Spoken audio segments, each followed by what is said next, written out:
जय गुरुदेव, जय गायत्री माता। क्षण क्रम सधे तो होता है विवेक ज्ञान। अंतर यात्रा विज्ञान का यथार्थ या अन्य शब्दों में योग साधना का सत्य न तो सिद्धियां हैं और न ही विभूतियां।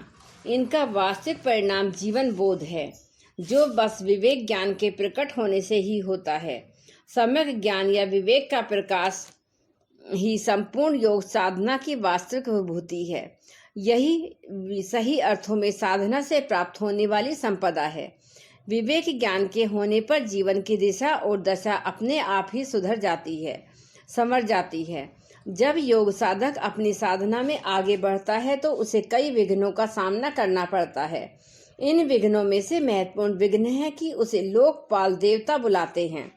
इनके बुलाने पर न तो उनके भोगों का संग करना चाहिए और न ही इसका अभिमान करना चाहिए।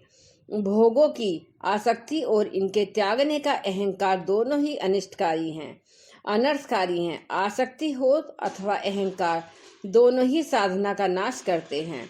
इनके द्वारा ज्ञान का लोप हो जाता है और साधक अपनी साधना से सोपानों से पतित होता है। इनसे रक्षा तभी होती है जब योग साधक में विनम्रता हो, साथ ही उसमें विवेक और वैराग्य हो। सही मायने में विवेक और वैराग्य ही योग साधना के वास्तविक संपत्ति है। इन्हीं के द्वारा साधना पथ प्रकाशित होता है, गतिशीलता बढ़ती है। विवेक माध्यम से साधना के बाधक तत्वों का, अवरोधों का ज्ञान होता है तथा वैराग्य के माध्यम से इनसे छुटकारा मिलता है। इसके अगले क्रम में महर्षि पतंजलि अपने अगले सूत्र में स्पष्ट करते हैं। सूत्रकार महर्षि द्वारा रचित यह सूत्र महत्वपूर्ण है। इसको समझने से हम जीवन बोध की ओर बढ़ सकते हैं। क्षण समय का सबसे छोटा अंश है, ठीक उसी तरह की जैसे कि पदार्थ का सबसे छोटा हिस्सा परमाणु है। आचार्यों का इस बारे में कहना है कि परमाणु जितने समय में अपने स्थल से चलकर अगले स्थल तक पहुंच जाता है, उतने समय को क्षण की संज्ञा दी जाती है। बात विचार करने की है कि अति सूक्ष्म कण परमाणु को स्थानांतरित होने में कितना समय लगता होगा। उसे तो बस उतने ही स्थान से हटना है जितना कि परमाणु ने घेरा हुआ है। उस क्षण का अगले क्षण में पहुंचना ही क्रम है, यानी एक क्षण से दूसरे क्षण में पहुंचना, प्रभावित होना क्षण का क्रम है। क्षण और उसके क्रम में संयम करने से विवेक ज्ञान होता है। योगी को इस ज्ञान के द्वारा सब विषयों का सब प्रकार का ज्ञान हो जाता है। सामान्य जीवन में हमें न तो क्षण की अनुभूति होती है और न ही परमाणु की। यदि परमाणु को देखना है तो हमारी आंखों की दृष्टि पर्याप्त नहीं है।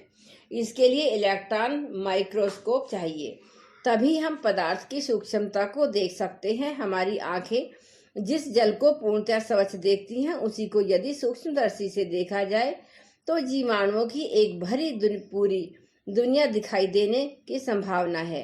इसी तरह क्षण जिसको हम यूं श्वास व्यर्थ जाने देते हैं, जिसके आने और जाने का अनुभव नहीं कर पाते, उसके क्रम के साथ परिवर्तन का क्रम भी जुड़ा हुआ है। काल का प्रवाह यथार्थ में परिवर्तन का प्रवाह है। यदि बड़े कालखंड में बड़े परिवर्तन होते हैं तो निश्चित ही छोटे कालखंड में छोटे या सूक्ष्म परिवर्तन होते हैं, भले ही इन्हें देख पाएं या नहीं। इस बात की और अधिक साफ और समझे तो यदि एक वर्ष के समय और उसमें होने वाले घटनाक्रमों का मिलान करें तो बात साफ हो जाएगी। इस एक साल में बहुत कुछ बदल जाता है। शरीर, मन संबंध, जीवन के घटनाक्रम, यह सब हमें परिवर्तन साफ साफ दिखता है। यह इतना साफ होता है कि इसे हम देख पाते हैं।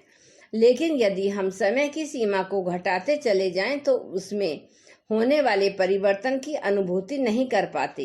हालांकि इन परिवर्तनों का क्रम सतत चलता रहता है। एक क्षण से दूसरे क्षण तक भी परिवर्तन होते हैं और यदि हम अपनी मानसिक सूक्ष्मता एवं एकाग्रता के शिखर पर पहुंचे तो इसकी अनुभूति कर सकते हैं।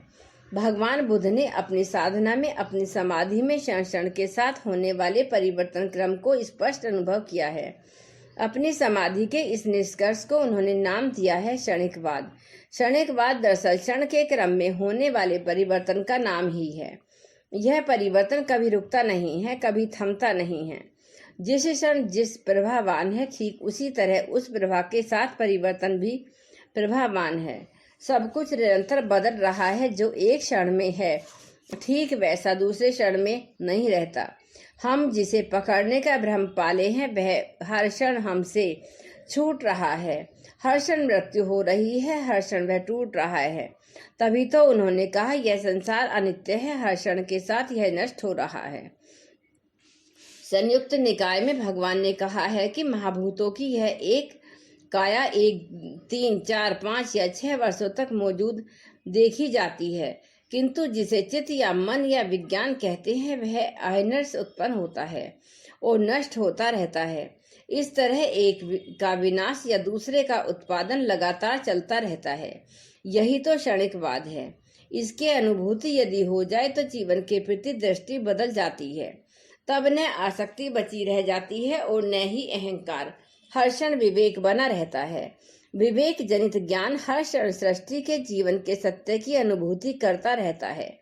यह केवल किसी एक स्थान का और तथा किसी एक समय का सत्य नहीं है, बल्कि सर्वकालिक और सार्वभौमिक सत्य है। सूत्रकार ऋषि कहते हैं कि एक क्षण के क्रम में संयम करने से यह अनुभूति हो जाती है। अति सूक्ष्मता और अति एकाग्रता में ही यह अनुभूति संभव है। अतल गहराई में इस सत्य का साक्षात्कार हो पाता है।